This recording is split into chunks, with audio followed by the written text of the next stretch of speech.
Now, Roma Wines, R-O-M-A, made in California for enjoyment throughout the world, Roma Wines present Suspense. Tonight, Roma Wines bring you an all-star cast of Hollywood radio players headed by Wally Mayer in Dead Ernest, a suspense play produced, edited, and directed for Roma Wines by William Spear. Suspense, radio's outstanding theater of thrills, is presented for your enjoyment by Roma Wines. That's R-O-M-A, Roma Wines.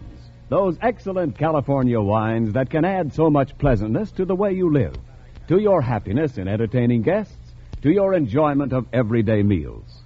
Yes, right now, a glassful would be very pleasant, as Roma Wines bring you a remarkable tale of Suspense.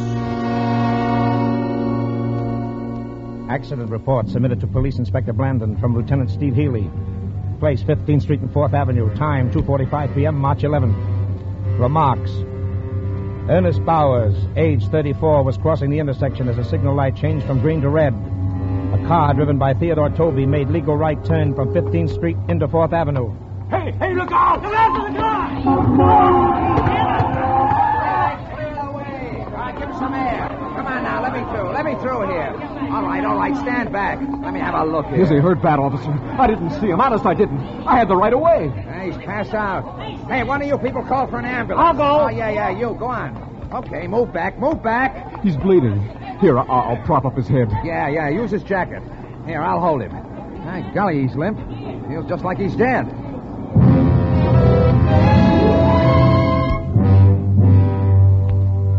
Yes, Ernest Bowers felt like he was dead.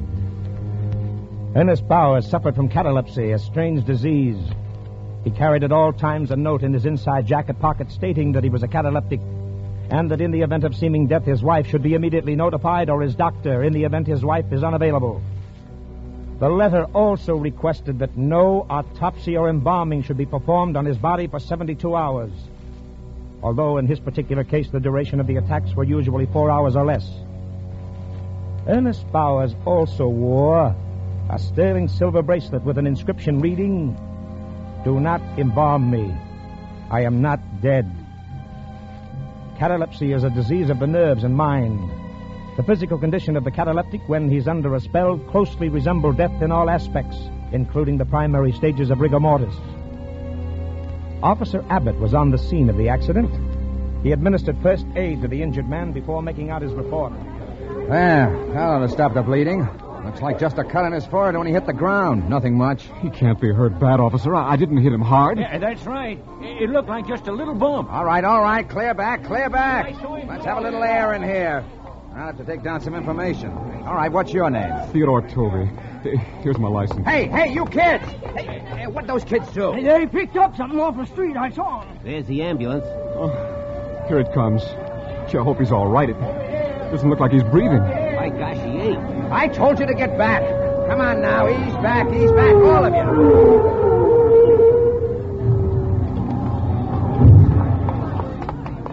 I'm glad you got here, Doctor. He's out cold. Now, officer. Now, let's have a look here. Yeah, I'll see he is. All right, let's get him away. He's dead. Well, anyway, it didn't happen in the ambulance. Okay, we'll take him away. Keep them back, officer, will you? All right, keep back, come on. Keep back, clear out. All right, the show's over. That's the second one today. Yep, well, let's go. Whose coat was that he was laying on? I don't know. Did you pick it up? No. Hey, officer. Yeah? Where's the coat? Huh? Oh, my gosh, it's gone. Okay, never mind. Let's go, Pete.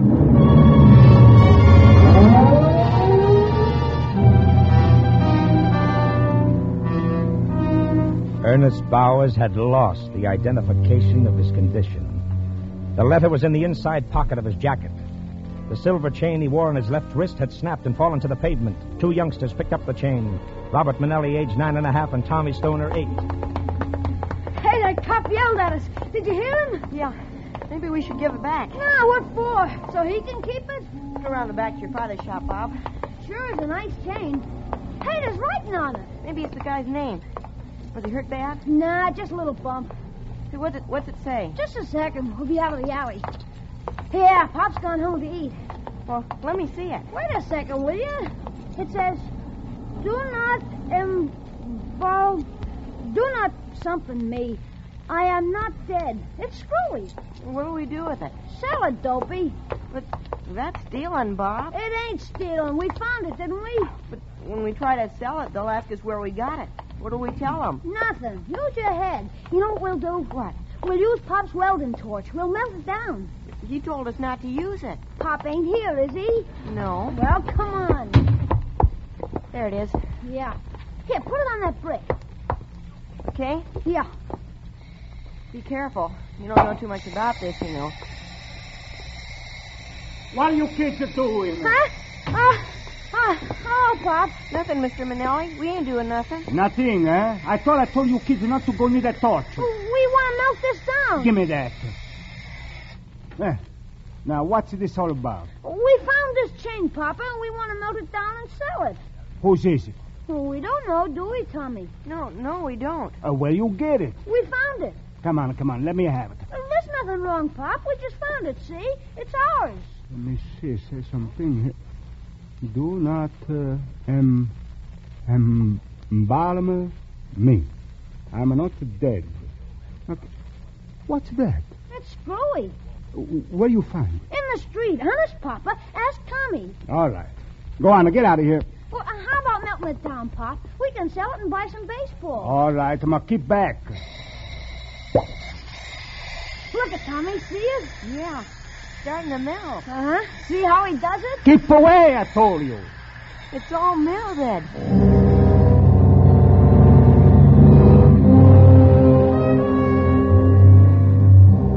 They sold the melted chain to a dealer for $1.30. $1.30. But the coat was the principal thing. In the coat, in the inside pocket, was the letter. The information about Bauer's condition was in the letter. The instructions that could save his life.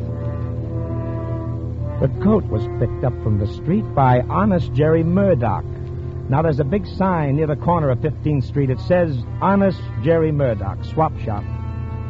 He brought the coat into a store, rummaged around on his shelves until he found some cleaner, then started to clean the blood stain. I'm looking for a sport jacket. Just a minute. Now, what kind? Conservative. Will you come over here, please? Yeah. Yeah, something on that order. Pick out what you want. How much do you want to spend? Oh, about $5. These cost more. How much? From 8 to 12. Over here, we got some cheaper. Well, these don't look so hot for $8. 8 to 12. Over... Well, I'll take a look. No, these don't appeal to me. What size do you wear? 40. Well, here, we'll try this one on. Nice and conservative. It's kind of tight around the shoulders. Yeah, it looks cheesy. Huh? Well, I guess you ain't got wait one. Wait a minute. What's your hurry? I'm just putting a new one in stock. Over here with the counter. Huh? Yeah, it looks all right. What size is it? I don't know. Here, try it on. Okay. Yeah, it feels all right. Sure. Kind of stiff in front here, though. Well, it's almost new, ain't it? You'll break it in. Feels like cardboard or something. You want it? $5. Okay. There still might be a couple of stains on it I ain't had time to take out. Use some cleaner on it or bring it to the tailor's. It'll be better than new. Yeah. Here's the $5.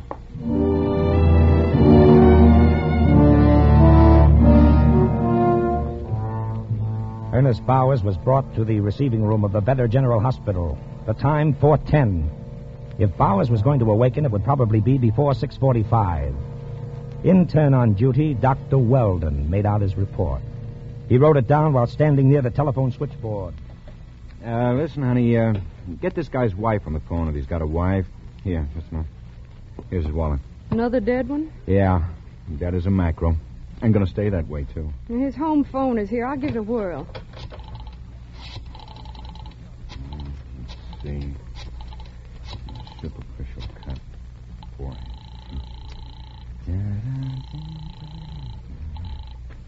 Yes? This is Better General Hospital. Is there anybody by the name of Bowers at home? That's Bowers, B-O-W... Just a minute. She's going to see. How did it happen? Accident. Automobile hit him. Funny. What's funny? superficial cut on forehead. Apparently heart failure. I'm going to request an autopsy.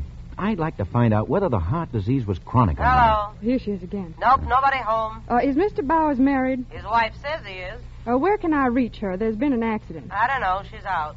Well, you tell her to call the Vetter General Hospital. Yeah. What happened? Mr. Bowers is dead. Can't reach her, eh? No? Gee, I'd sure like to do that autopsy. Maybe later, after he's gone to the morgue. Get me the orderly room. Okay, use that one over there, here. Okay. Hello? Hello, Payne? Yeah. This is Dr. Weldon. There's a delivery for you to go to the morgue. Now? Yep. Well, I ain't had nothing to eat since... Yeah, since lunch. Go on now. It's down in the receiving room B. Papers are down there, too. Why can't I wait a few minutes? It's got to go now. They'll want to start the embalming so they can go home. How about sending one of the other boys? I don't care, just as long as it gets there. It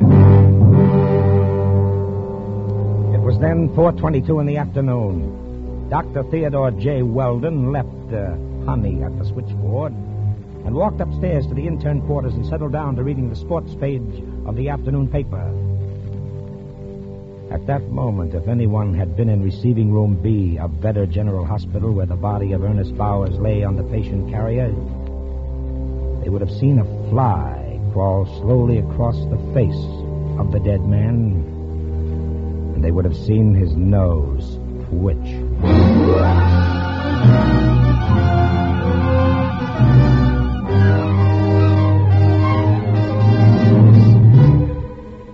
For Suspense, Roma Wines are bringing you an all-star cast of Hollywood radio players headed by Wally Mayer in Dead Ernest, a radio play by Cedric Lester and Merwin Gerard. Roma Wines' presentation tonight in radio's outstanding theater of thrills, Suspense.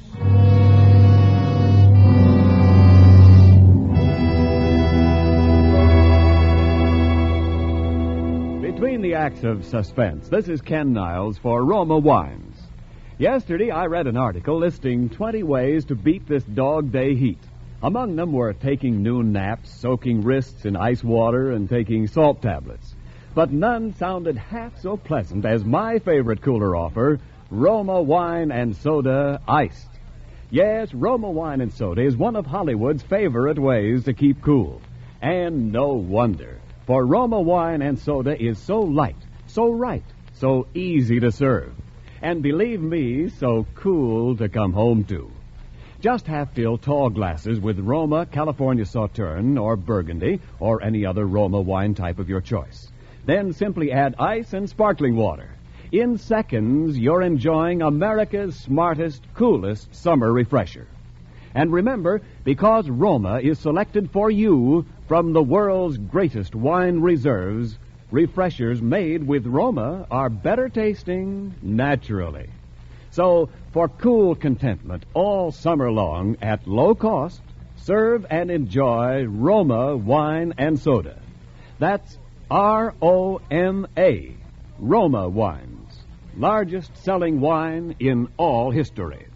And now, Roma Wines bring back to our Hollywood soundstage Wally Mayer, who, as Police Lieutenant Healy, heads an all-star cast of Hollywood radio players in Dead Ernest, a tale well calculated to keep you in suspense.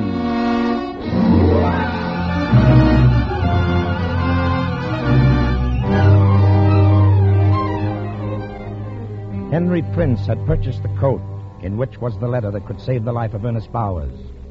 When Henry Prince left the second-hand clothes store, he stopped to have a chat with some friends, made some purchases at the grocery store, and started home. The time, a few minutes after 5. He lived about 2 blocks from the scene of the accident. His wife was waiting for him. Well, how do you like it for $5? It looks all right. What's that? A spot? Where? Take it off a second. Well, sure, yeah. I wonder what it is. Oh, he said there were a couple of spots. Cleaner will take them out. Yeah, looks like it might... What's this in the pocket? I don't know. Oh, honestly. To whom it may concern, please open and read. Oh, that's what must have felt stiff. Yeah. This note is carried on my person wherever I go. It is to advise responsible parties that I am a cataleptic.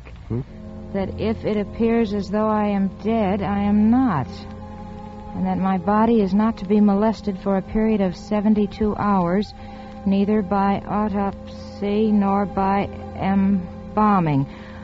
Although the maximum periods of my attacks usually do not exceed 4 hours, please telephone my wife, Mrs. Margaret Bowers, at Fulton 11231. This is a boarding house, address 841 1/2 West 25th Street. If she is not there, please try Axminster 43422. This is the number of Dr. Benton. It is of vital importance. It may mean my life. Thank you, Ernest Bowers. Yeah, that's a funny one.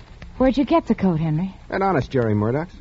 I wonder what we can do. Oh, nothing's probably forgotten already. Somebody sold the coat to him, forgot to take the letter off. Yeah, it doesn't sound like something a guy'd forget. Oh, the devil with it. Well, it might be important. Look at that, Henry. Those spots look like blood. Nah, too dark. That's the color blood turns.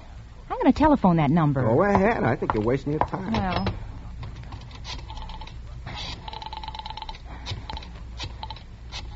Why do you bother with things like this?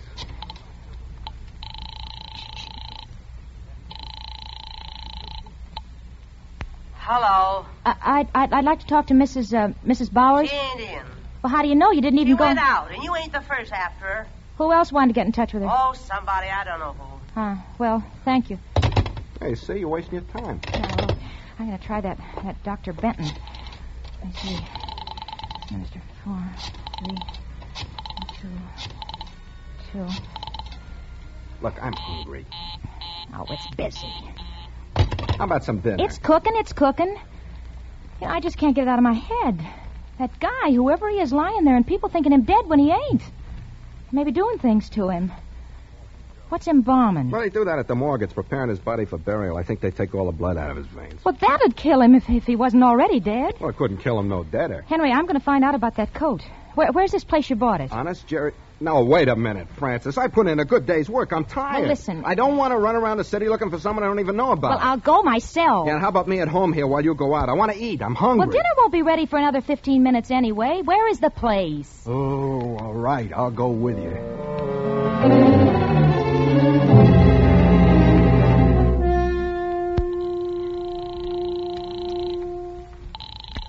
Oh, why don't they answer it? What?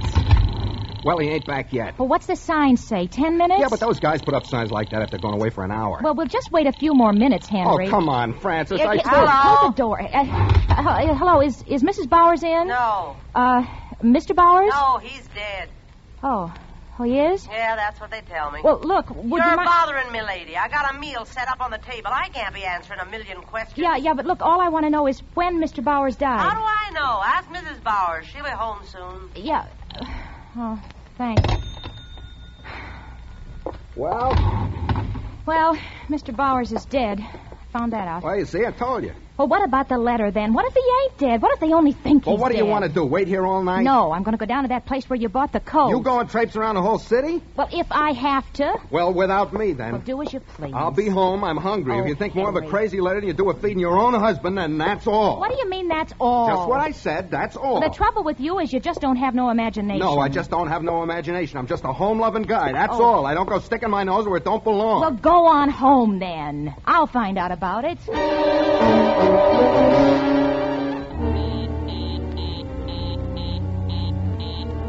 Oh, busy. How can a doctor's line be always busy?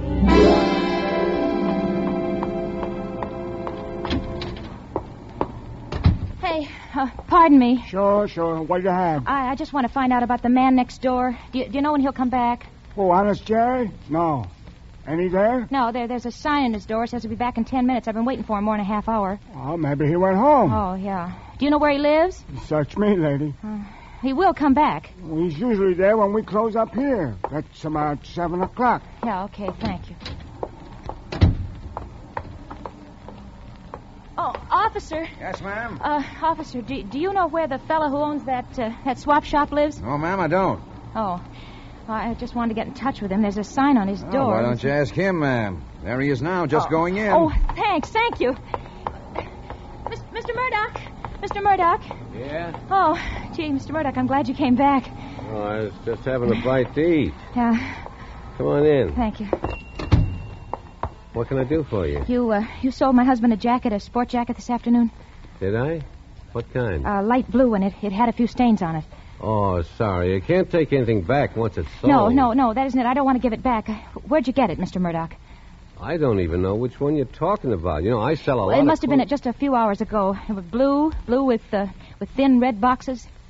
Oh. What about it? Where'd you get it? What do you want to know for? Well, because there was a letter in it, an important letter. I don't know. How can I remember where I got it? Long ago. Was it very long ago? I don't see where it's any of your business where I got it. Mr. Byrne, it may be important. I've been trying to reach the numbers. The doctor's number's always busy, and his wife isn't home yet. I don't know what you're talking about. Oh. Please, now I'm busy. I got lots to do. But you must tell me. Just look. Just tell me one thing. Did you have the jacket in here a long time? Well, please, it's very important. No. I just got in this afternoon. Oh, you did? Where did you get it? You said one question. You asked it, I answered it. That's all. There was blood on it. That I can't help. Now, if you'll excuse me... No, you got to tell me. I don't have to tell nobody nothing. Mr. Murdoch, look, I may be all wrong. I'm probably just crazy doing this, but if that man's alive and they do anything to him, I'll just never get over it. I'll never be able to live with myself. What are you talking about? Listen, there was a letter in the inside pocket of that jacket. You see, it said that Ernest Bowers was a cataleptic. What's that? You mean he goes into fits? No. It's... A cataleptic is somebody who looks like he's dead at times, you see, and he isn't. He goes into a spell, and it looks as though he's dead. Yeah. Sometimes they take dead bodies to the morgue. They embalm them. That means they take all the blood out of their veins. Now, this fellow Bowers is a cataleptic. I don't know whether he's dead or alive, or even if he's worrying about this letter. But I got to find out. Yeah, well, there was... What? An accident before the... Where? Who was in it? I don't know. Believe me, lady, I didn't know anything about all this. Wait, you think this guy who was taken away in an ambulance was a catalepsy? That coat, was it his? Yeah, lady, but it was left there in the street. They drove away and left it. Who? The ambulance. What ambulance? Oh, now, I don't know. It was on the corner. The cop was there. He told somebody to call an ambulance. It come and took away the man. Is that the cop out there now? Yeah. Oh, but look, you got to protect me. I ain't done anything wrong. I done anything like this has happened. I would never have taken it. Officer, listen, officer!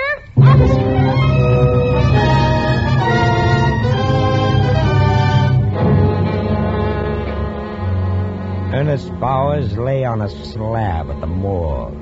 If he were alive, probabilities were that he would regain consciousness about 6:45. The two embalmers on duty at the time had decided to get a bite to eat when the phone rang.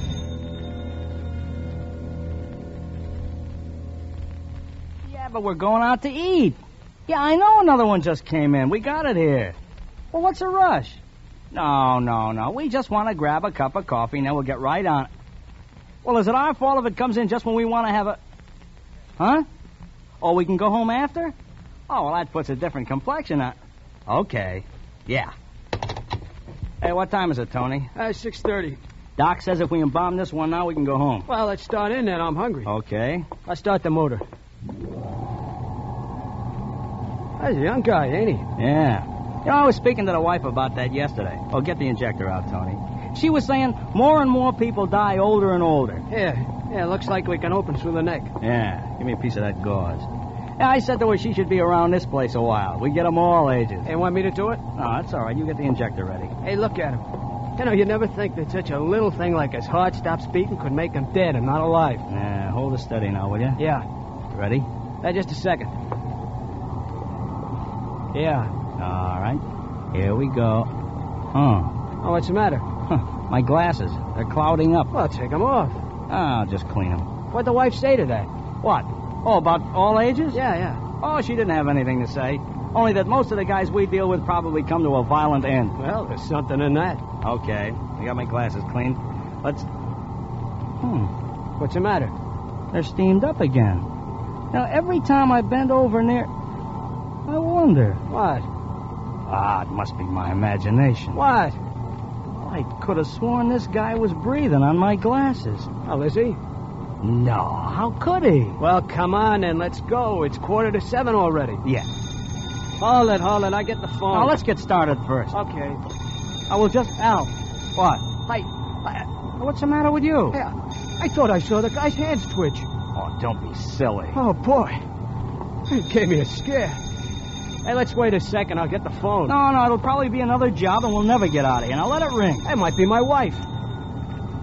Well, if people are going to hang up faster than you can pick up the phone, well, all right. Come on, now, let's get this thing over with. All right.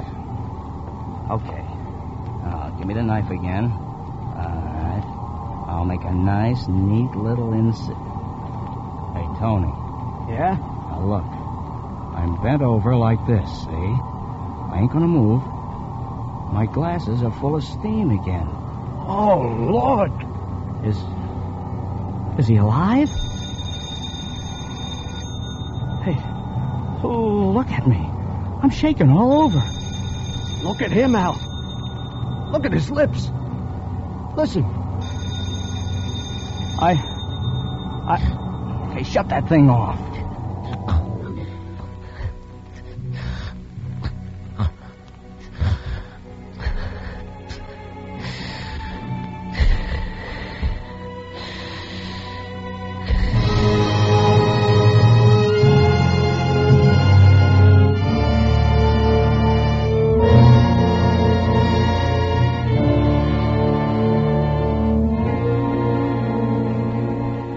Apparently, the life of Ernest Bowers was worth $1.30 for a silver bracelet and $5 for a blood-stained jacket to honest Jerry Murdoch. Their petty thefts brought a man to the brink of death. As for the busy telephone in Dr. Benton's office, it wasn't busy at all. The good doctor had unwittingly replaced the receiver on the stand incorrectly. There's just one more episode which perhaps doesn't belong in an accident report, but which I would like to include. After regaining full consciousness, Ernest Bowers put in a telephone call from the morgue. Hello. Hello, Mrs. Brawley. Is Mrs. Bowers in? I don't know. I didn't see her come in. Josie, see if Mrs. Bowers is home. Who is it? This is Mr. Bowers. Who? Mr. Bowers? They told me he was dead. The hospital called and said... I know, Mrs. Brawley, but they made a mistake. Oh, well, here she is. Hello? Ernest? Where are you? Well, darling, it's quite a long story. Well, never mind that. You just get right home, you hear? Dinner's getting ice cold.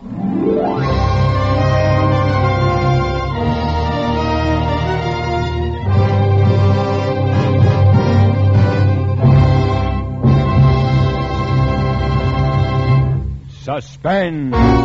Presented by Roma Wines, R-O-M-A, made in California for enjoyment throughout the world. This is Ken Niles for Roma Wines. Perhaps you've noticed how summer's open doors and backyard living promote neighborliness. How often these warm days, casual over-the-fence invitations mark the start of pleasant, friendly evenings. More and more, the keynote of such friendly hospitality is Roma Wine Lemonade, a tall, cold refresher that's an invitation to settle back and enjoy life. Guests enjoy the tangy, thirst-quenching refreshment of Roma Wine Lemonade. Hosts acclaim Roma Wine Lemonade because it costs so little, is so easy to prepare. You simply squeeze half lemons into tall glasses, add ice, and pour 3/4 full with Roma California Burgundy or any other Roma wine type you prefer. Then fill with water, sweeten to taste, and you have refreshers that make thirst a pleasure. And remember, Roma wines are selected from the world's greatest wine reserves. That's why refreshers made with Roma are better tasting every time. So insist on Roma, R-O-M-A, Roma wines, enjoyed by more Americans than any other wine. Next Thursday, same time, Roma Wines will bring you Mr. Henry Daniel as star of Suspense, radio's outstanding theater of thrills. Produced by William Spear for the Roma Wine Company of Fresno, California. This is CBS, the Columbia Broadcasting System.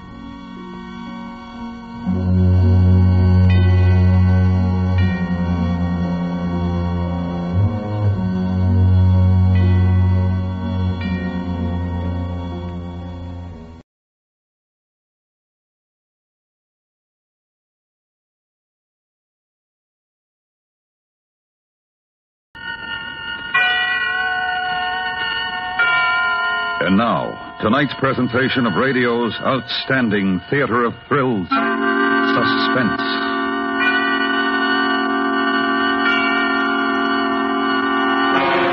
Tonight, the story of a man who sets out to prove that he cannot be murdered, only to find there was a slight error in his calculations. So now, starring John Daner, here is tonight's suspense play, The Last Letter of Dr. Bronson.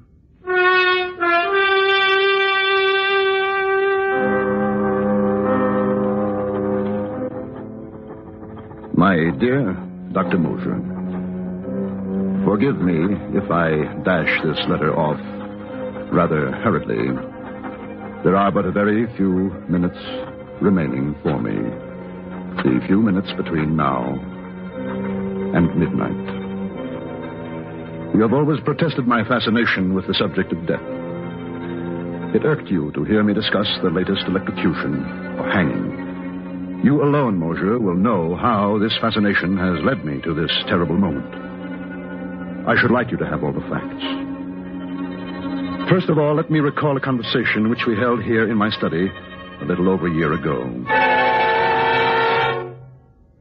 Death and murder. There you go again, Bronson. Really, you're unhealthy. No. Now, wait, Moser. I've been studying the question for some time, and I have concluded that there are 5 basic checks which serve to restrain man from murdering his fellow man. An interesting theory. No, it's more than a theory. I can and I intend to prove it. Oh, come on now, Bronson. I shall select 5 men, each of whom I shall supply with a motive to commit a murder. Greed, revenge, jealousy, whatever.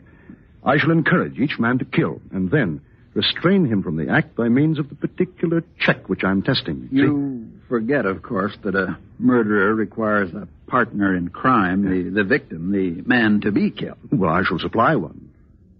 You will ask this victim to face 5 men, each standing to derive satisfaction or profit from murdering him? Correct. And his only chance of survival being the validity of your theory of check? Yes. Do you seriously imagine you will persuade any man to have such utter confidence in your reckoning? There is one such man. Who? Myself. Bronson, this is insane. Why? Why should I hesitate to risk high stakes on a sure thing?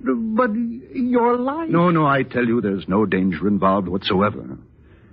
When will you begin your experiment? Well, why don't we begin right now? Moser, I invite you to kill me. What? There's a revolver right here in my desk, and You're joking, Bronson. I'm not.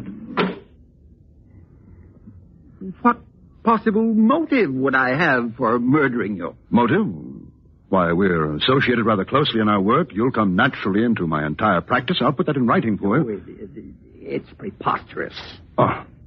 Why won't you kill me, Moser? Why? There are dozens of reasons. In the first place, I'd go to the electric chair for it. There you are. A perfect illustration of the first and most obvious check. Man refrains from killing because he himself will be killed by law. All right, Bronson. Maybe that proves your point, the first one at any rate. But what about next time? And the next? That, my dear doctor, remains to be seen.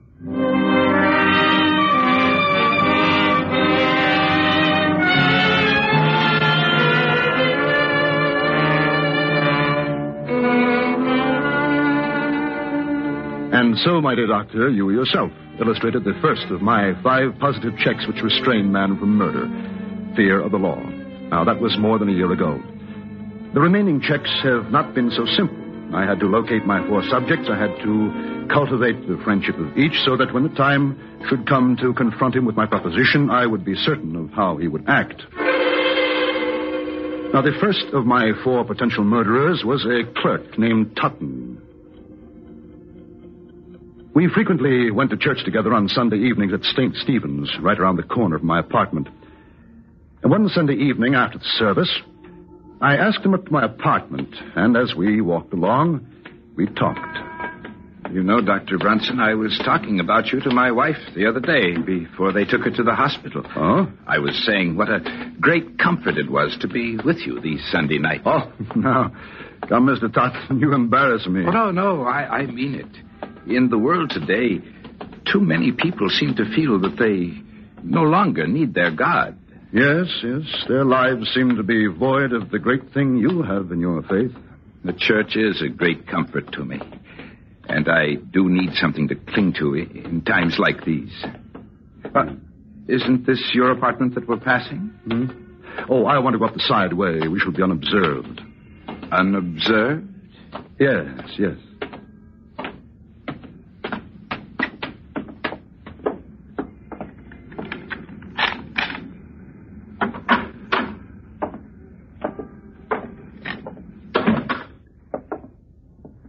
Won't you step into the study, please? Yes. There, now, if you will take this chair opposite my desk. Thank you. Good. Now, Totten, you could make rather good use of $5,000, now, couldn't you? I beg your pardon? No, I'm quite sincere. You know what even $100 would mean to me.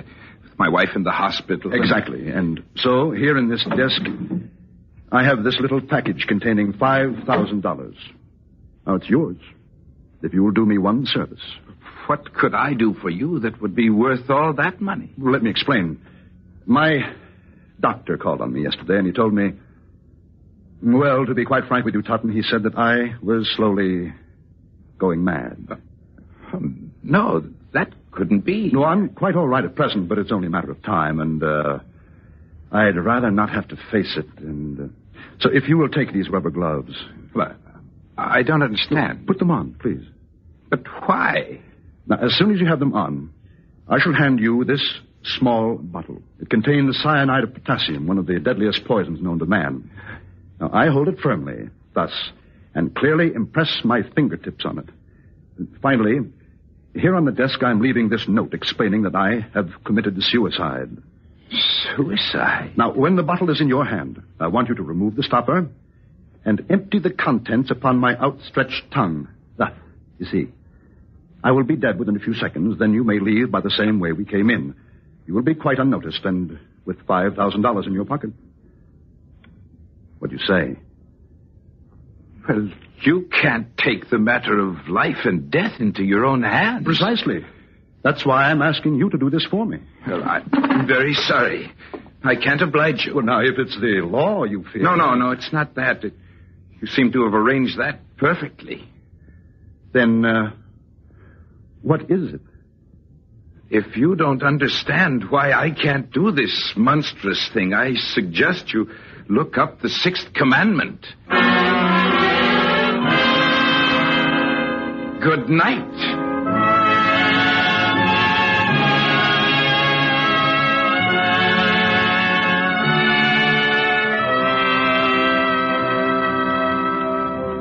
So, Mosher, my second point was proved. Man refrains from killing because it is against his religious principles. The hands of the clock now read 15 minutes to midnight, 1/4 of an hour, in which to complete this report. Now, my third proposition called for an entirely different sort of man. One night I came upon him very unexpectedly. I was walking along one of the darker streets of the city. There was no one in view.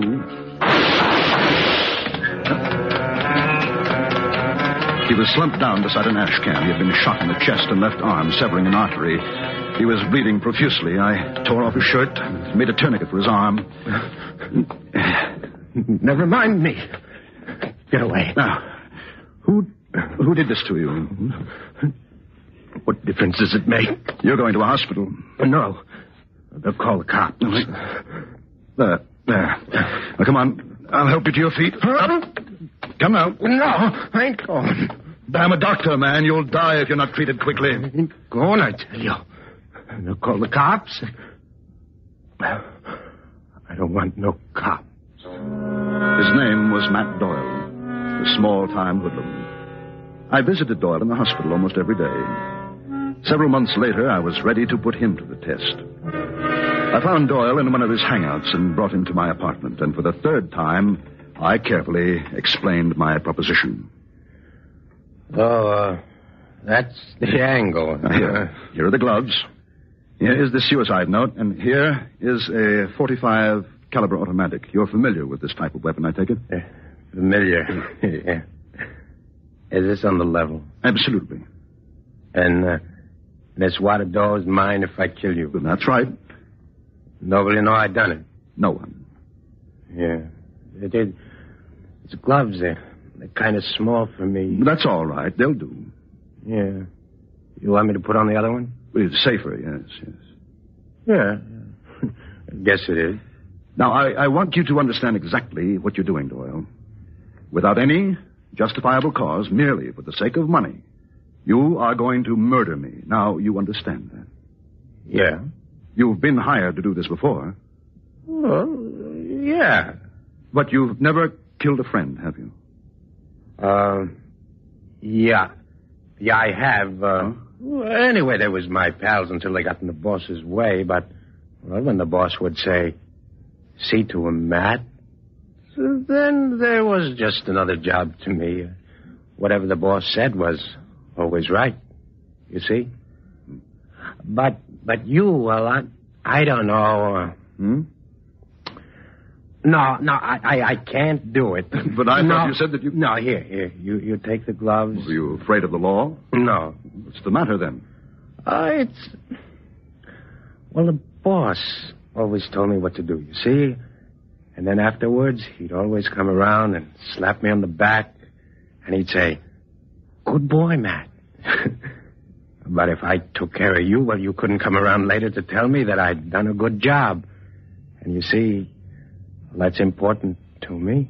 Yes, but look, No, I'm sorry, Doc. Oh, but if there's somebody else that you want me to take care of... No, there's no one. Thank you just the same.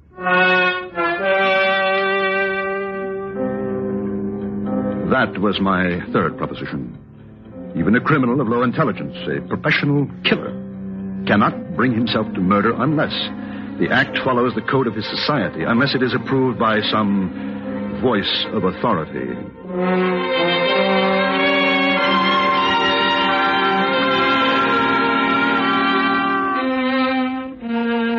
My next subject was altogether different in temperament.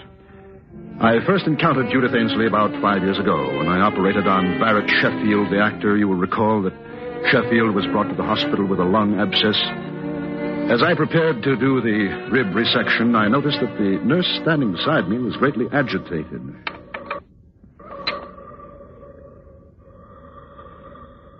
Retractors, Doctor. Thanks. Doctor, do you think this is advisable? What? His dyspnea is more pronounced. Listen. Miss Ainsley, another hemostat, please. But he's getting blue. Doctor, do you think you really should? He's cyanotic. Miss Ainsley.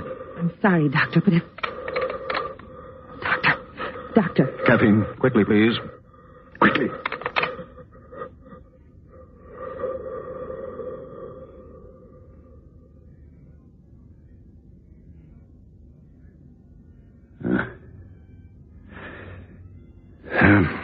Well, that's that. You killed him. You killed him. You should never have gone ahead. You know that. I warned you. What is the matter with you, Ainsley? Have you never seen a pulmonary before? Yes, I have. Well? We were going to be married next week.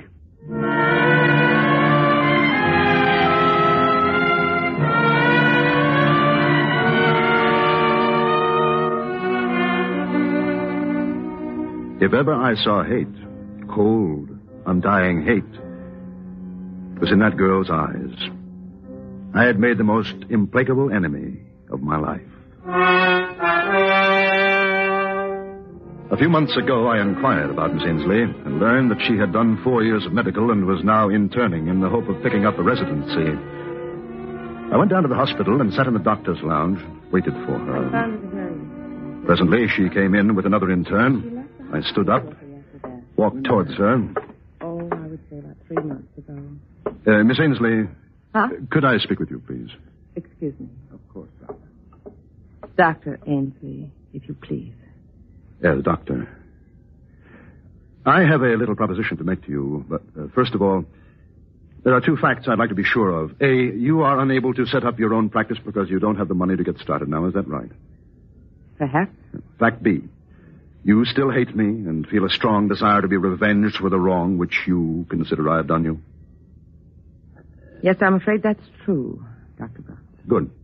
Good? Yes. You see, I want to pay someone to murder me. So, once again, I carefully and painstakingly set forth my simple conditions. I'm not sure that you're entirely sane, Doctor. But go on, you interest me. You see, it's my heart. I've had considerable damage. Coronary occlusion. Had to spend 6 weeks on my back. Just got up last week.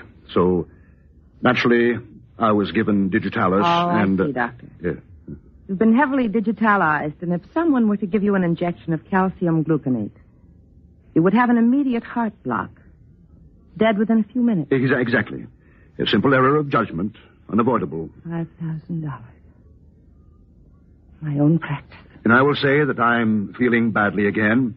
A recurrence of my pericardial pains. I will go back to bed and ask that you be assigned to care for me, and the rest is simple. No one would ever expect you to know that I had been digitalized. Still, if I were on my toes, I would naturally go over your case history before giving medication of any kind. Well, yes, I suppose that's true. Professional people might think you had been a little lax. Doctor, I want to thank you. You've done me a great service. You mean you'll do it? You've reminded me that nothing, no money, no revenge, nothing can be worth the slightest shadow of suspicion in a doctor's career. They'll never say that I lost a patient because of an error in judgment. You see, I once knew a doctor who did.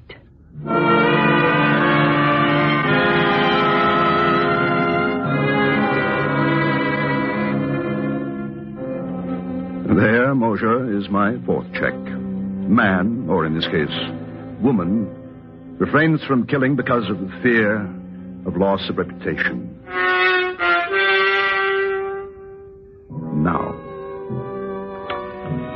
Now I come to the testing of my fifth subject. Man who would not murder because he couldn't bear the sight of blood, much less the responsibility for shedding it. Ledern was my man, and I found him shortly after my search began. On that day, I saw him turn a ghastly white as a fast-moving car ran over a small dog which had run into the street. Ledern clutched at his throat and fell in a dead faint. Now, I, of course, made it my business to become acquainted with him. I hadn't seen him for more than 4 months until tonight. As he took his place at my desk, I noticed he's changed. He's thinner. His dark eyes seem blacker than ever. And so now, for the fifth and last time, I explain the necessary details. Uh-huh. So it will look like suicide. Yeah, that's right. Now, here is the knife and the suicide note. You've arranged everything? Everything. No one knows I'm here? No one. You want me to kill you now? Yes. Why do you want to die? My doctor says that I am going insane. That's strange. About going mad? About him saying you're going mad. Oh, yes. It was a shock. I don't mean that. What do you mean? That's the same thing they told me. They what? They told me over a year ago that I was going mad. The sight of blood no longer troubles you? No. Then there is no check. What check? I mean, is it? No, nothing. Well, might as well get this over with. Nice gloves you've got here. Nice and smooth on my hand. Then you're going through with it? I've got my gun right here, too. Beauty, isn't it? Yes. Then if you'll give me back the knife. No, I'll keep that. I've used this gun a lot the past 3 months. Killed about 50 dogs. You've done what? It's very interesting. I do it after midnight. It's fun watching the dogs. You have to know just where to hit them. Kills them instantly. Yes, but the noise... I have a silencer. I don't like to wake people up when I kill their dogs. Now, look here, Laderne. This has gone far enough. I was only joking. No, you weren't. Now, listen to me. I was only joking. Shall I do it now? No, wait. You want it through the heart, don't you? Not yet. Can't you wait? Just a little while. What for? There's no use you're trying anything. I'd kill you quick. Yes, I suppose you would. Look, I have been conducting a little experiment. I would like to write an account of it before I go. What sort of an experiment? I don't think you'd understand. Okay. I'll wait till midnight. Then I gotta go. There's a German police dog, a big ugly brute. But I'll wait. Thanks.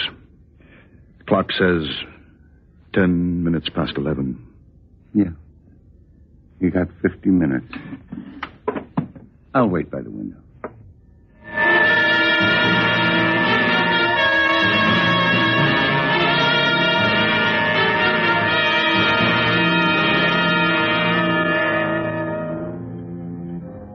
And so, Moshe, my experiment has ended.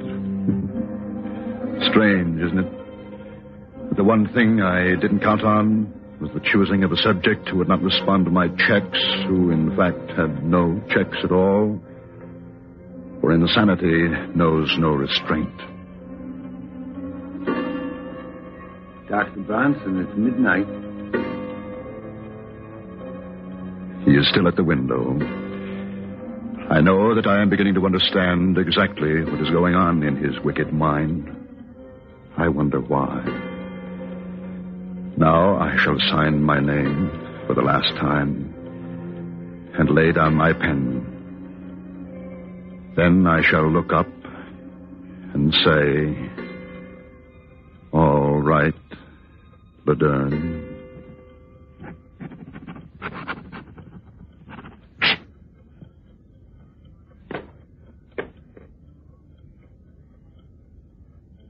All right, Laderne.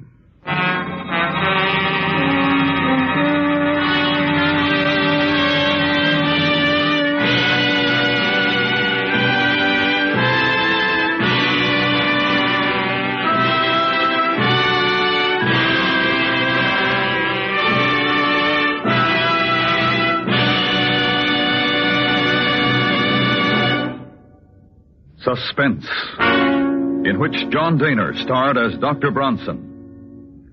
Next week, the story of a man who learns far too late that in horse racing or life, there's no such thing as a sure thing. We call it the sure thing. That's next week on Suspense.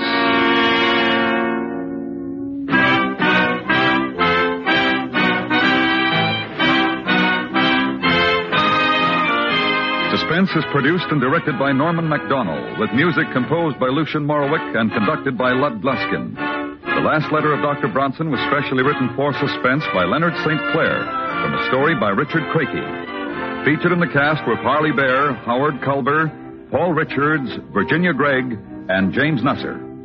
You enjoy City Hospital every Saturday in the daytime on the CBS Radio Network.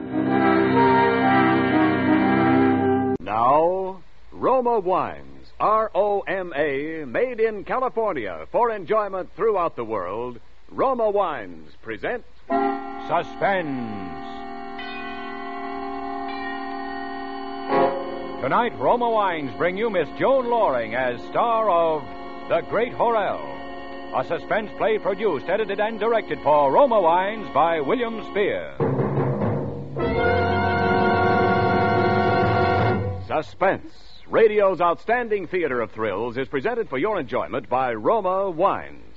That's R-O-M-A, Roma Wines. Those excellent California wines that can add so much pleasantness to the way you live, to your happiness in entertaining guests, to your enjoyment of everyday meals. Yes, right now, a glassful would be very pleasant as Roma Wines bring you Joan Loring in a remarkable tale of Suspense.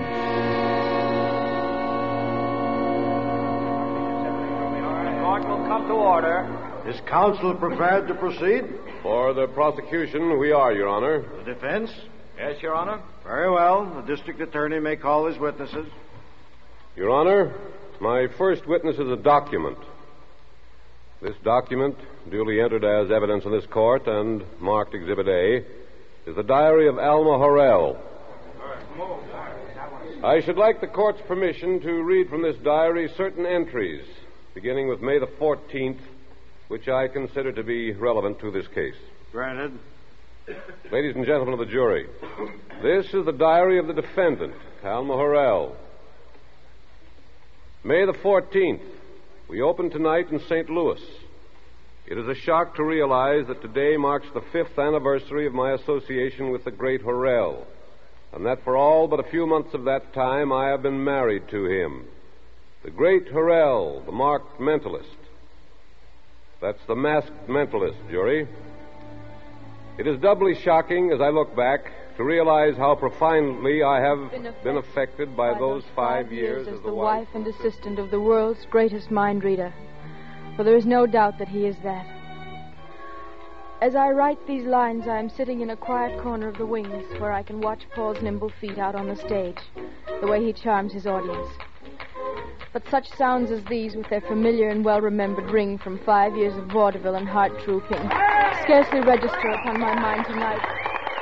For today I have finally faced the terrible fear that has been haunting me through the gathering nightmare of these past months. If I have not faced it sooner, it is because my mind quailed before the thought and all its implications. The evidence has always been there in 1,000 little acts and instances almost from the first. Perhaps meeting Paul has forced the decision. Certainly I can wait no longer and avoid decision. Tonight I must put it to the test. What the result will be, I already know. What steps for my salvation will lie ahead thereafter, I have not dared to contemplate.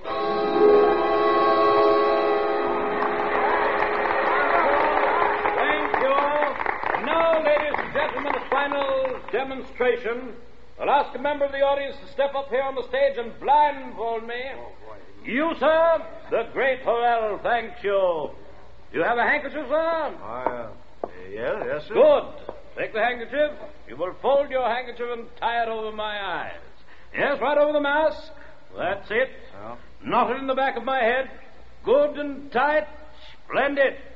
Now tell me, are you certain that I can see nothing through this blindfold?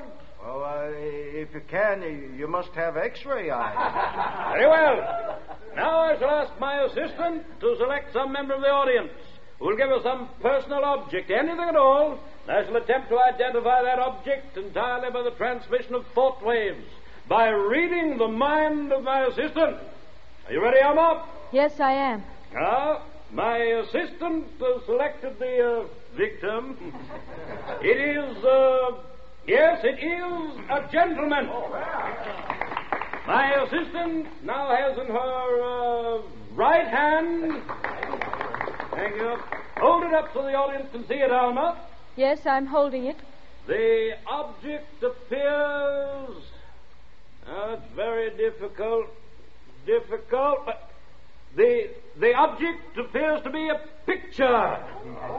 Yes, it is a picture. A picture of a middle-aged man. He has a beard. It is a picture of Abraham Lincoln on a $5 bill. Please. Now I will ask my assistant to concentrate all her faculties on the serial number of that $5 bill. Do you have the number well in mind, Alma? Yes, I have. Good. Will the gentleman take the bill back again, then, please? Does the gentleman now have the bill in his possession again? The gentleman has. Concentrate, please, Alma. No, I'm not getting it. Now, that's better. Yes. Yes, the serial number of the $5 bill the gentleman has in his hand is, B425333197D. Is that correct? That's right. I thank you.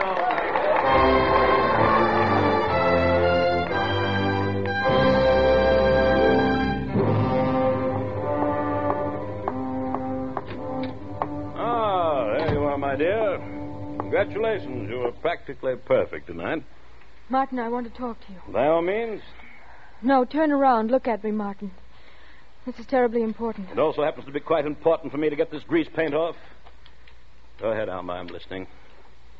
Martin, you just said I was practically perfect tonight. Yeah, you were indeed, my dear. Your signals came through with unusual clarity. But, Martin, Good heavens, Alma, you've been doing this long enough to know what I mean. Martin, I didn't give you any signals tonight. What? I didn't give you any signals. Very well. The word then is not perfect. You were miraculous. Does that suit you better? Martin, look at me. Don't you see what that means? What's the matter with you, Alma?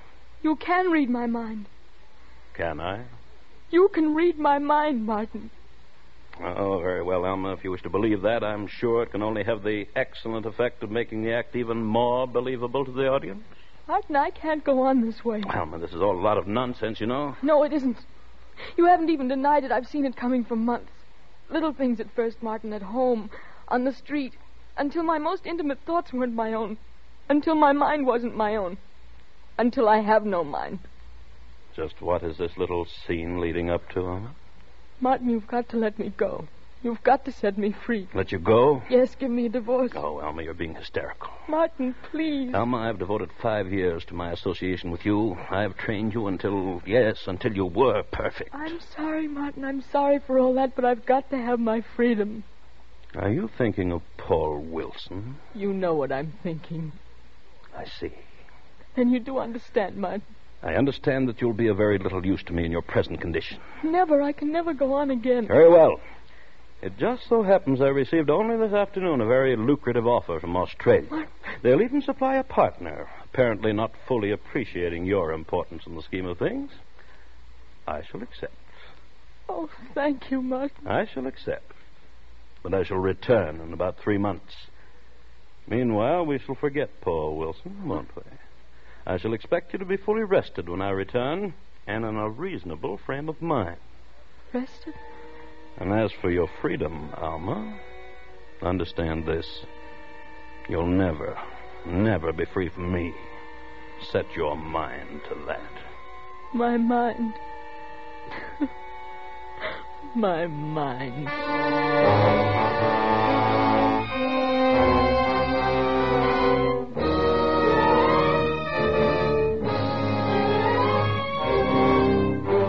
For Suspense, Roma Wines are bringing you Joan Loring in The Great Horrell, a radio play by George and Gertrude Fass. Roma Wines' presentation tonight in radio's outstanding theater of thrills, Suspense.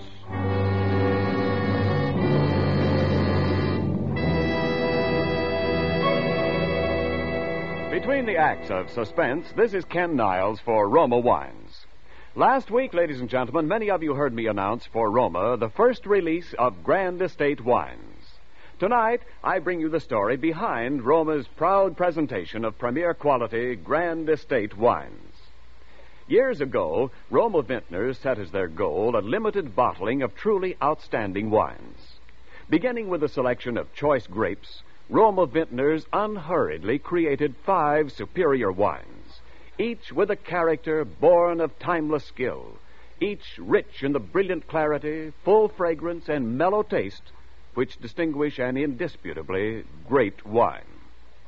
Today, at last, Roma, America's greatest vintner, offers you these fine Grand Estate wines, each fully reflecting the patient perfection of Roma winemaking methods, each assuring you unvarying excellence, always. For the host to offer, for the guest to give, Grand Estate wines are a regal expression of hospitality, a flattering gesture of good taste. So choose and enjoy all 5 Grand Estate California wines. medium sherry, ruby port, golden muscatel, burgundy, and sauterne. Remember the name, Grand Estate Wines by Roma, the crowning achievement of vintner skill. And now, Roma Wines bring back to our Hollywood soundstage Joan Loring as Alma in The Great Horrell, a tale well calculated to keep you in suspense.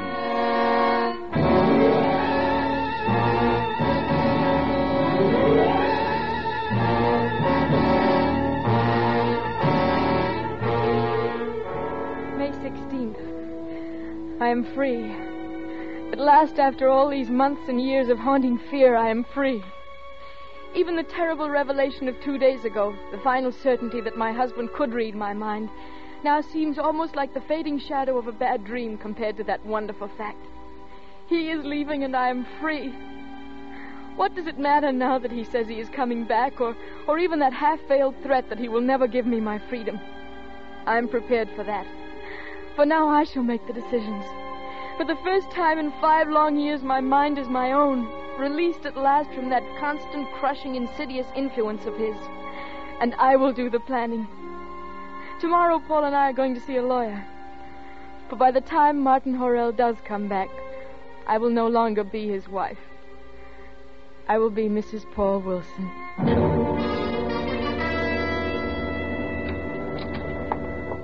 Can I help you? Mrs. Martin Horrell to see Mr. Banning. Do you have an appointment? Yes, for 2 o'clock. Have a seat, please. Thank you. Mrs. Horrell to see Mr. Banning. Thank you. Mr. Banning will see you in just a moment, Mrs. Horrell. Thank you. Oh, Paul, darling, I can hardly believe it. I know. How long will it take? 6 weeks if I go to Reno. Can we manage that, darling? Sure, we'll manage it somehow. How do you think Horrell is going to take it? I don't care how he takes it, do you? Maybe I'm a cad and a homewrecker, but I don't. Silly.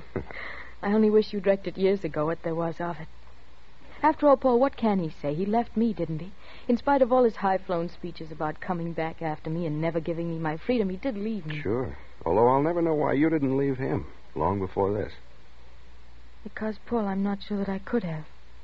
Not sure that you could have? I'm not sure he'd have let me. Yes?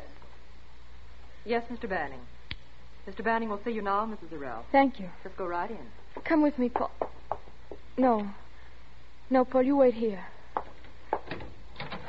Ah, Mrs. Horrell? Yes.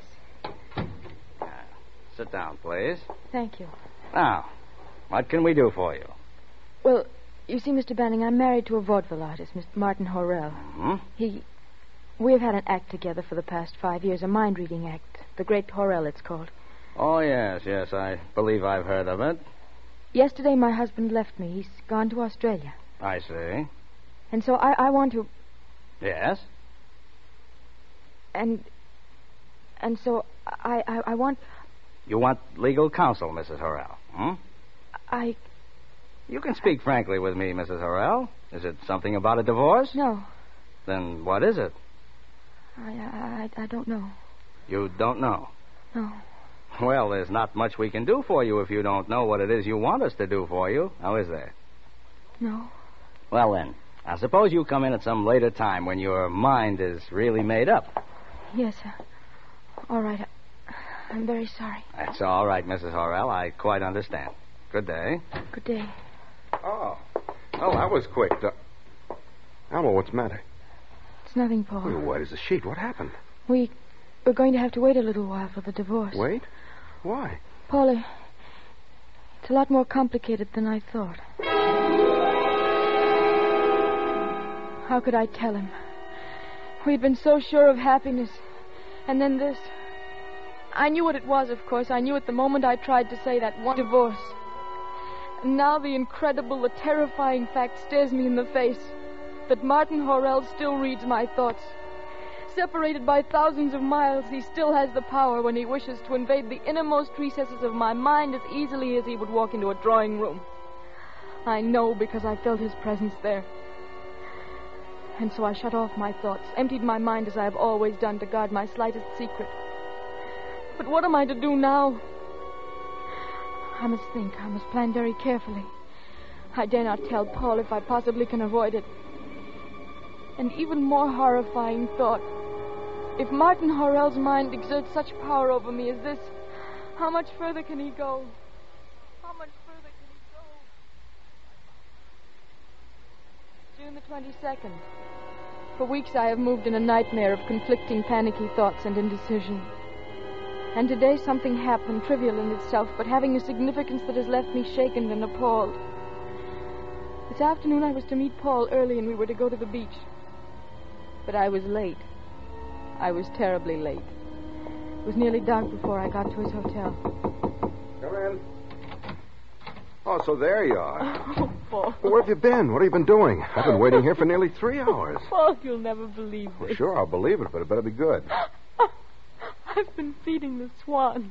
Feeding the swans? Yes, in Central Park. Oh, but Alma, we had a date. If you've been held up somehow or got lost or put in jail, but feeding the swans. Oh, listen, I've got to tell you something. I'm listening. First, about the lawyer. I didn't ask for a divorce.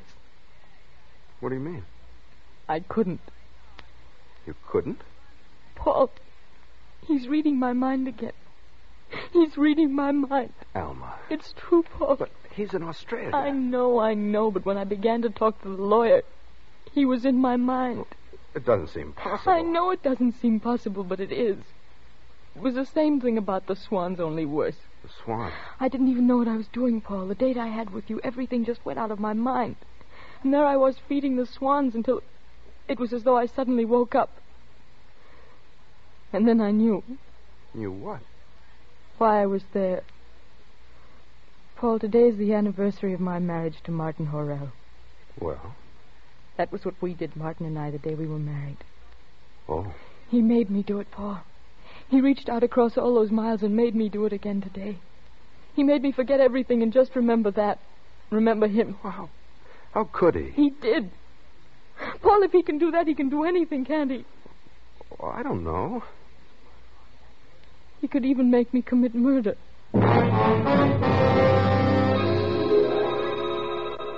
July 7th. Yesterday I bought a gun. I don't know why, but something told me that I must. And today I found my opportunity to use it. It was early in the afternoon. I was in Brooklyn. I did not know why. And then I was going into a theater. They were playing a combined bill of a current motion picture and vaudeville. Again, I did not know particularly why I was there, but it seemed quite natural. I found a seat near the back of the house. A new act was just beginning. Ladies and gentlemen, the masked marvel of mentalism, the great Horrell. For a moment I sat stunned, unable to believe that I was not dreaming. But it was. He seemed to have changed a little, the voice perhaps, something about his hair, but it was. And so I knew. I knew why I was there. I knew that he had drawn me there, told me to come there as surely as though he had summoned me with his voice. But I knew something else. I knew why I had bought the gun. I knew at last the terrible price I was prepared to pay to win my freedom. Impression of a piece of paper, an official piece of paper. It is, yes, it's the gentleman's driver's license. Is that correct? Yes, that's correct. Thank you. I knew what was coming next. I knew that out of all that audience I would be selected. I knew this was the chance he had been waiting for. But now I also knew it was the chance I had been waiting for. I was on my feet and making my way towards the aisle. My handbag was open, my fingers around the grip of the automatic. Now, ladies and gentlemen, perhaps there are some of you who believe there's some trick to this, that it's all done with mirrors. Now, before we go any further, I'm going to ask some feminine member of the audience to step up here on the stage and blindfold me. Are there any volunteers? Now, I see a young lady standing in back of the house. Will the young lady come up on the stage, please? No. Don't be bashful. Step right up. You're not afraid of me, are you?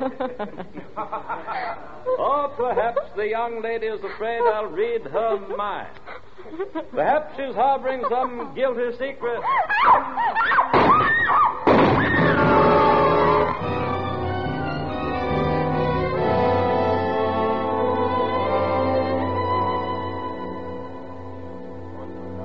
Ladies and gentlemen of the jury, that is the last entry in the diary of Alma Horrell. You may judge for yourselves the significance of her words. I should like now to put into evidence the words of another witness, Paul Wilson. This is a statement by Paul Wilson placed in my hands only a short time ago, and with the permission of the court, I will read it to you. Permission granted. These are the words of Paul Wilson. I am writing this hoping that it will never see the light of day, but if it ever does, I can only hope that it will be used wisely and justly, and not as an instrument of vengeance or retaliation.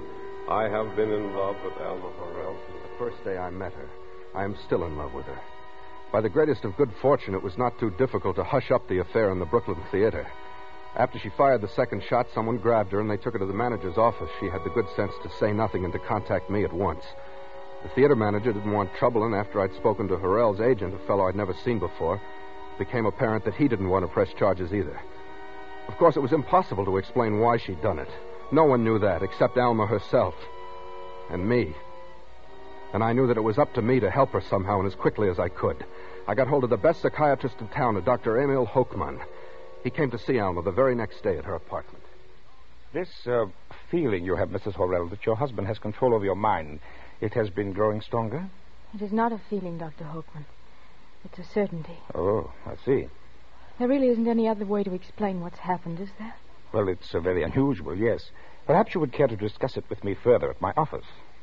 If you think that there's anything that can be done, yes, I'd like to very much. Good.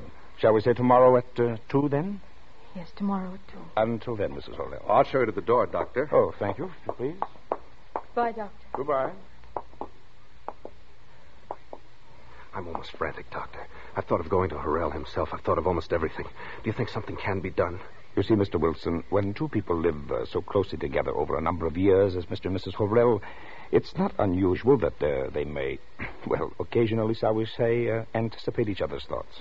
Yes, I suppose so. The matter of the anniversary, a subconscious recollection. Of the theater, well, she must, of course, notice somewhere, and perhaps forgotten it, that Mr. Horrell was back in the United States. Yes. But his reading her mind, projecting thoughts into her mind, there's no scientific proof whatsoever that such a thing is even remotely possible. And that's what makes it so terrible. I don't wish to alarm you, Mr. Wilson, but, well, we shall perhaps find out more tomorrow. Good day, sir. Goodbye, Doctor, and thank you. Is that the paper, Paul? Oh, yes, it was outside the door.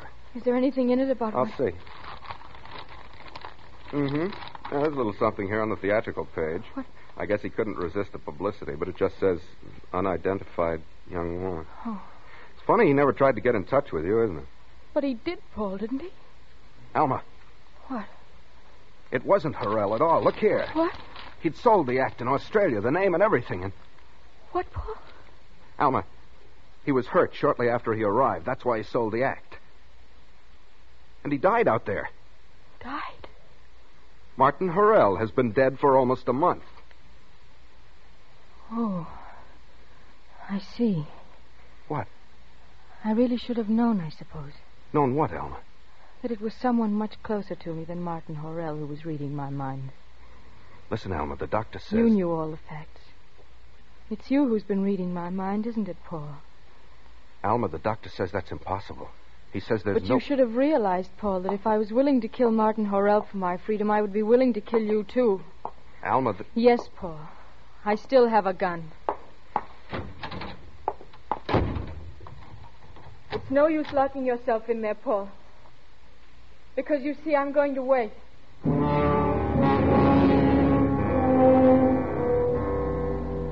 I've locked myself in. But the room in which I'm writing this is a sheer drop of 15 stories to the street. And there's no telephone. Not that it matters. I wouldn't escape even if I could. I must try to save her. Because either this is some ghastly misunderstanding, or Alma is hopelessly insane. What I have written here I shall hide somewhere in this room. I shall hide it in such a way that it can never be discovered except by the painstaking search of someone looking for evidence. Evidence of murder. And now, I'm going to unlock the door.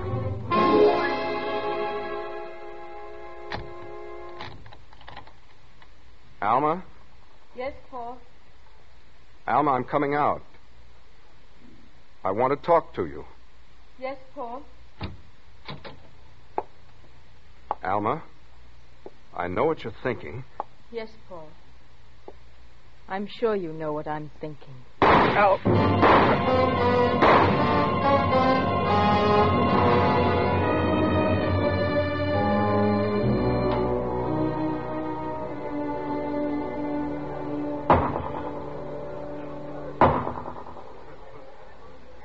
Ladies and gentlemen of the jury, have you reached the verdict? We have. How do you find the defendant? Guilty or not guilty? We find the defendant, Alma Horrell, did deliberately shoot and kill Paul Wilson. We further recommend that she be confined for the rest of her natural life to an institution for the criminally insane.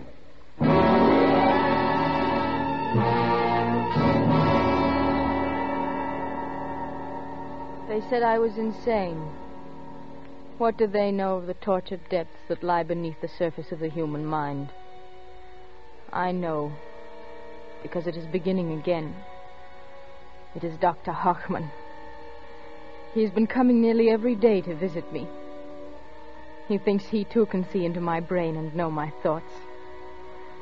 But I have made my mind a blank. There's nothing there for anyone to read. And so he won't know. He doesn't know that I have hidden a table knife and sharpened it all night against the stones. When he comes tomorrow, I shall be ready.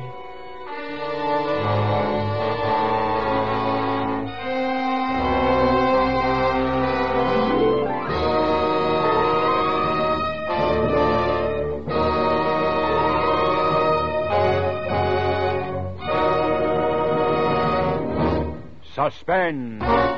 Presented by Roma Wines, R-O-M-A, made in California for enjoyment throughout the world.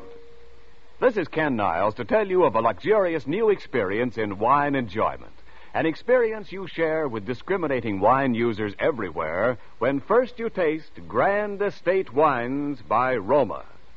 Yes, to bring you the ultimate in wine pleasure, Roma vintners carefully selected the finest of California grapes.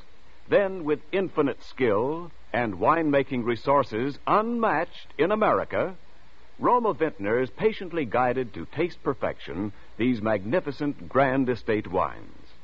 Today, Grand Estate wines are yours to enjoy, yours to serve proudly.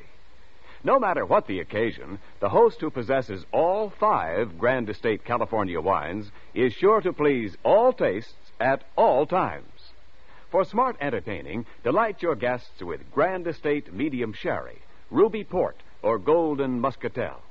For gracious dining, serve Grand Estate Burgundy or Sauterne, each a triumph in taste luxury. So, rely on Grand Estate wines by Roma, crowning achievement of vintner skill. Joan Loring will soon be seen in the Warner Brothers production, The Verdict.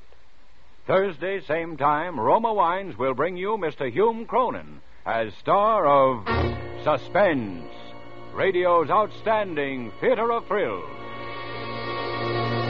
Produced by William Spear for the Roma Wine Company of Fresno, California.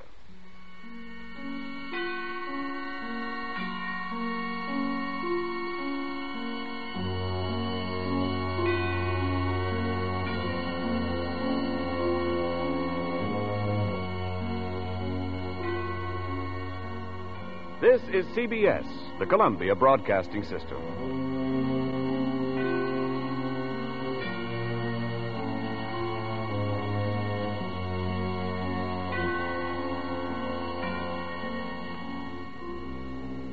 Here, try it on. Okay. Yeah, it feels all right. Sure. Kind of stiff in front here, though. Well, it's almost new, ain't it? You'll break it in. Feels like cardboard or something. You want it? $5. Okay. There still might be a couple of stains on it I ain't had time to take out. Use some cleaner on it or bring it to the tailor's. It'll be better than new. Yeah. Here's the 5.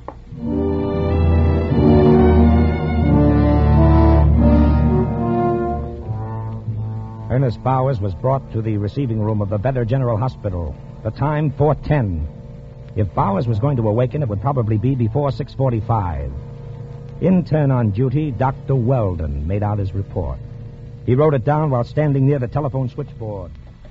Listen, honey, get this guy's wife on the phone if he's got a wife. Here, just a minute. Here's his wallet. Another dead one? Yeah, dead as a mackerel. I'm going to stay that way, too. His home phone is here. I'll give it a whirl. Let's see. Superficial cut. Forehead.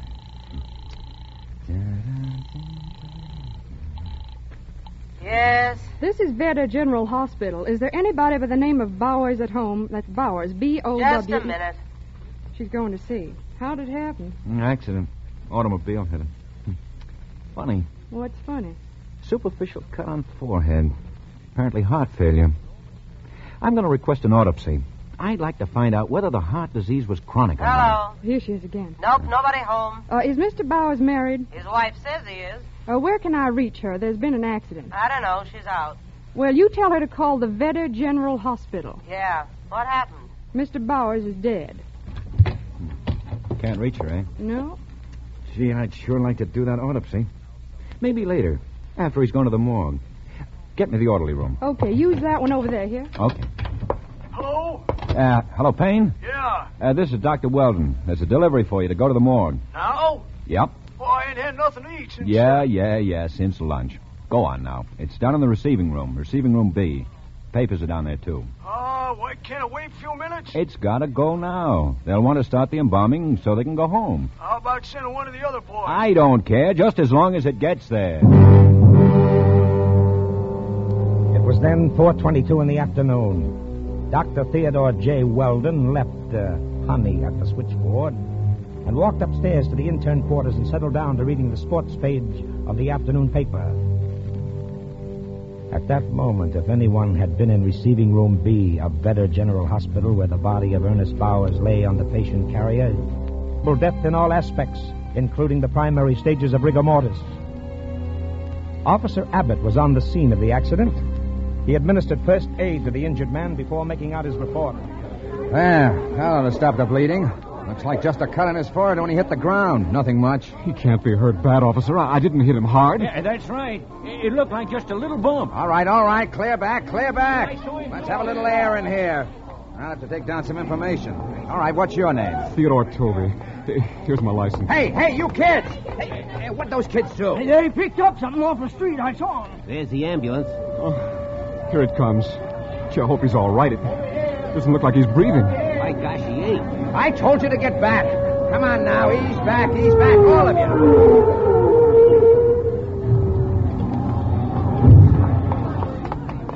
I'm glad you got here, Doctor. He's out cold. Now, officer. Now, let's have a look here. Yeah, I'll see he is. All right, let's get him away. He's dead. Well, anyway, it didn't happen in the ambulance. Okay, we'll take him away. Keep them back, officer, will you? All right, come on. Keep back, clear out. All right, the show's over. That's the second one today. Yep, well, let's go. Hey, whose coat was that he was laying on? I don't know. Did you pick it up? No. Hey, officer. Yeah? Where's the coat? Huh? Oh, my gosh, it's gone. Okay, never mind. Let's go, Payne.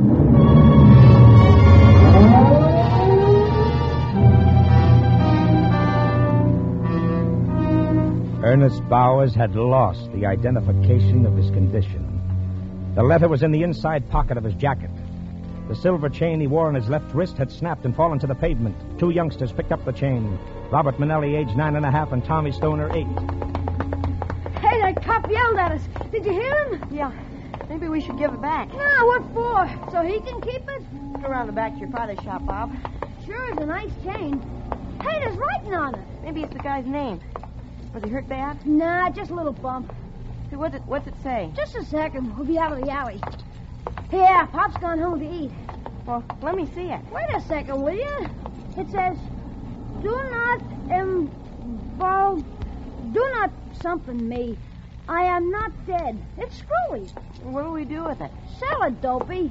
But that's stealing, Bob. It ain't stealing. We found it, didn't we? But when we try to sell it, they'll ask us where we got it. What do we tell them? Nothing. Use your head. You know what we'll do? What? We'll use Pop's welding torch. We'll melt it down.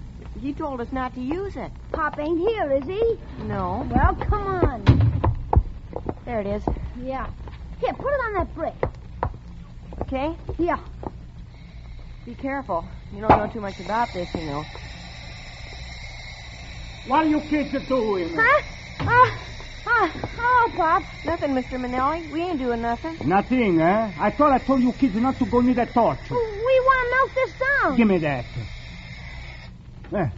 Now, what's this all about? We found this chain, Papa, and we want to melt it down and sell it. Whose is it? Well, we don't know, do we, Tommy? No, we don't. Where you get it? We found it. Come on, let me have it. There's nothing wrong, Pop. We just found it, see? It's ours. Let me see, say something here. Do not embalm me. I'm not dead. Okay. What's that? It's screwy. Where you find it? In the street. Honest, Papa. Ask Tommy. All right. Go on, get out of here.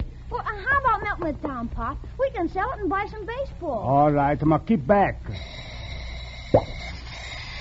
Look at Tommy, see it? Yeah. Starting to melt. Uh-huh. See how he does it? Keep away, I told you. It's all melted.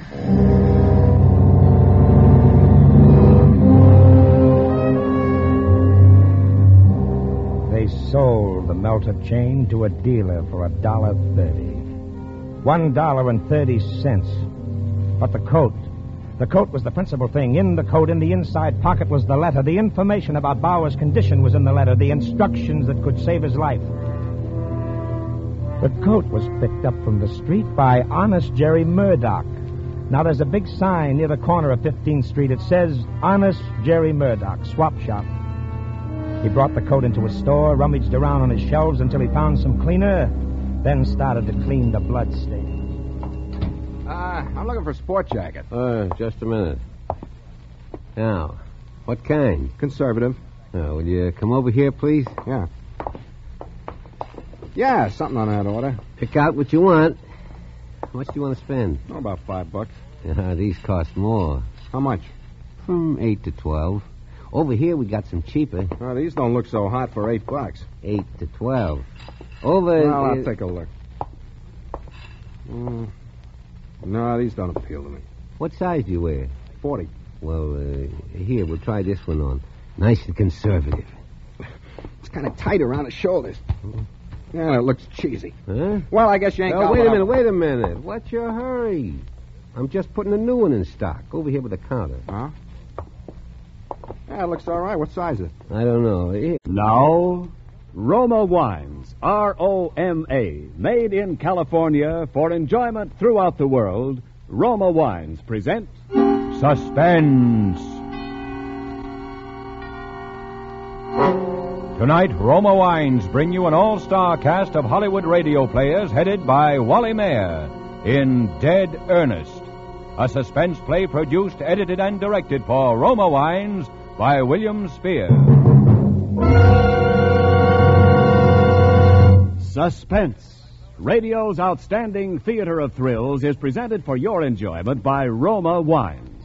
That's R-O-M-A, Roma Wines. Those excellent California wines that can add so much pleasantness to the way you live, to your happiness in entertaining guests, to your enjoyment of everyday meals. Yes, right now, a glassful would be very pleasant, as Roma Wines bring you a remarkable tale of Suspense. Accident report submitted to Police Inspector Blandon from Lieutenant Steve Healy. Place 15th Street and 4th Avenue. Time 2:45 p.m., March 11th. Remarks. Ernest Bowers, age 34, was crossing the intersection as the signal light changed from green to red. A car driven by Theodore Toby made legal right turn from 15th Street into 4th Avenue. Hey, look out! Look after the car! Clear the way. All right, give him some air. Come on now, let me through here. All right, stand back. Let me have a look here. He's a hurt bad, officer. I didn't see him. Honest, I didn't. I had the right of way. He's passed out. Hey, one of you people call for an ambulance. I'll go. Oh, yeah, you. Go on.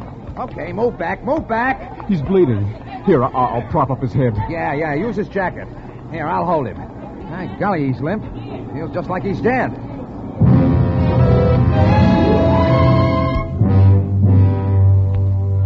Yes, Ernest Bowers felt like he was dead. Ernest Bowers suffered from catalepsy, a strange disease. He carried at all times a note in his inside jacket pocket stating that he was a cataleptic, and that in the event of seeming death, his wife should be immediately notified, or his doctor, in the event his wife is unavailable. The letter also requested that no autopsy or embalming should be performed on his body for 72 hours, although in his particular case the duration of the attacks were usually 4 hours or less. Ernest Bowers also wore a sterling silver bracelet with an inscription reading, "Do not embalm me. I am not dead." Catalepsy is a disease of the nerves and mind. The physical condition of the cataleptic when he's under a spell closely resembles... They would have seen a fly crawl slowly across the face of the dead man, and they would have seen his nose twitch.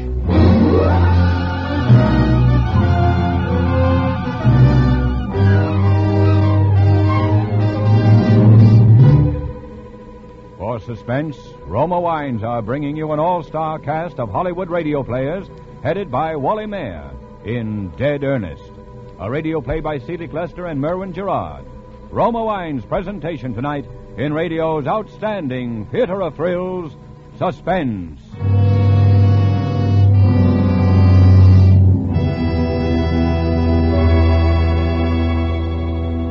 Between the acts of Suspense, this is Ken Niles for Roma Wines. Yesterday, I read an article listing 20 ways to beat this dog day heat.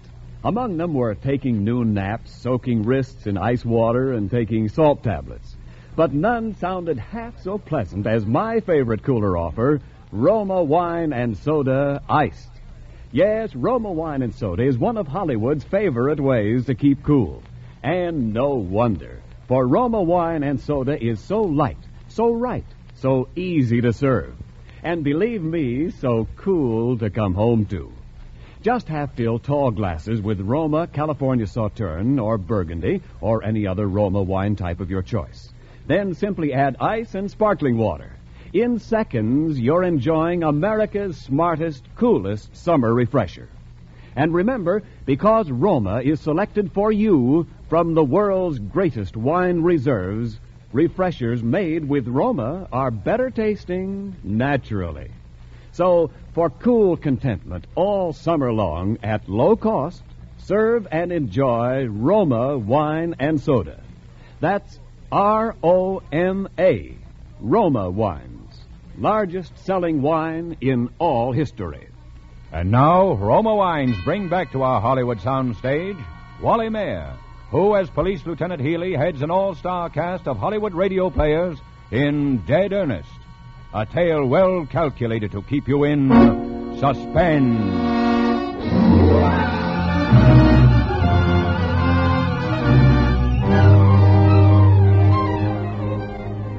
Henry Prince had purchased the coat in which was the letter that could save the life of Ernest Bowers. When Henry Prince left the second-hand clothes store, he stopped to have a chat with some friends, made some purchases at the grocery store, and started home. The time, a few minutes after 5.